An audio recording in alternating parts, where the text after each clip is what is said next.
లైంగిక వేధింపులు అంటే ఒకటి ఇక్కడ మన దేశంలో లేదంటే మన రాష్ట్రంలో ఇటీవల కాలంలో కాస్తంత ఈ నేరాలు అయితే తగ్గినాయి ఆంధ్రప్రదేశ్లో అనేది మొన్న డీజీపీ గారు ఒక రిపోర్ట్ అయితే ఇచ్చారు. కాకపోతే మన దేశానికి పక్క దేశానికి ఎలాంటి శిక్షలు ఉంటాయి లైంగిక వేధింపులకు సంబంధించి అని తెలిస్తే ఒక రకంగా మన దేశంతో పోలిస్తే పక్క దేశాల్లో చాలా కఠినమైన శిక్షలు ఉంటాయి.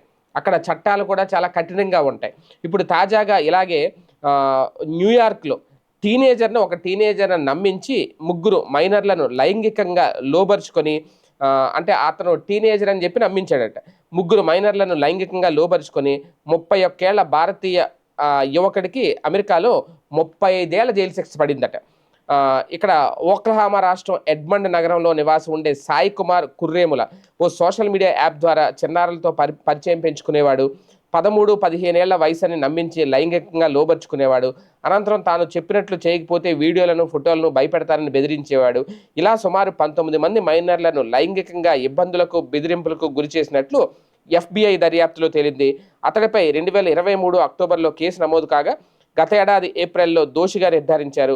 ముగ్గురు మైనర్ల విషయంలో నిందితుడు చేసిన ఆకృత్యాలు కూడా రుజువయ్యాయి. దీంతో గత వారం అతడికి డిస్ట్రిక్ట్ జడ్జి 35 ఏళ్ల జైలు శిక్ష విధిస్తున్నట్లు యుఎస్ అటార్నీ రాబర్ట్ ట్రోయస్టర్ తెలిపారు. అంటే 35 ఏళ్ళు జైలు శిక్ష విధించేశారు. ఇంకేముంది, వాడి వయసు 30 ఏళ్ళు, 31 ఏళ్ళట. 35 ఏళ్ళు అంటే ఇంకా అయిపోద్ది, జైల్లోనే సగం జీవితం అయిపోతుంది. ఇంకా కాకపోతే ఇక్కడ దరిద్రం ఏంటి అంటే భారత దేశానికి సంబంధించిన వ్యక్తి ఇతగాడు 31 ఏళ్ళు అంటే అక్కడికి వెళ్ళి అక్కడ అమ్మాయిలను లైంగికంగా వేధించి, అది కూడా బాలికల్ని వేధించి, అంటే ఇంక ఈ జబ్బు ఈ జాడ్యం పోదేమో.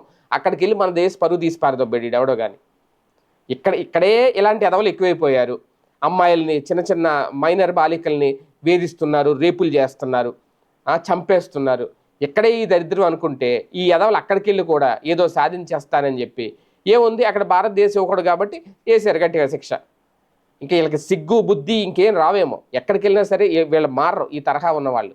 ఇంకా నయ్యం 35 ఏళ్ళు జైలు శిక్ష చేశారు. అదే కొంచెం అటు అరబ్ కంట్రీస్లో అయితే, అటు సైడ్ కంట్రీస్లో అయితే మొత్తం ముక్కలు ముక్కలుగా నరికేస్తారట, ఉరేసేస్తారు అక్కడ, లేదంటే చంపేస్తారు, పాతేస్తారు. అటు సైడ్ ఇంకా కొన్ని దేశాల్లో అయితే. ఇక్కడ కాబట్టి అమెరికాలో కాబట్టి జైలు శిక్ష చేసి వదిలేశారు. ఈ లైంగిక వేధింపులు ఏంటో, అది కూడా అమ్మాయిల మీద, చిన్నపిల్లల మీద ఈ లైంగిక వేధింపులు, అక్కడ కూడా ఈ యాప్ల ద్వారా లోబర్చుకోవడం. అంటే ఈ బుద్ధి ఉన్న ఎదవలు అంటే ఒక రకంగా ఉమనైజర్స్ అనాలి వీళ్ళని.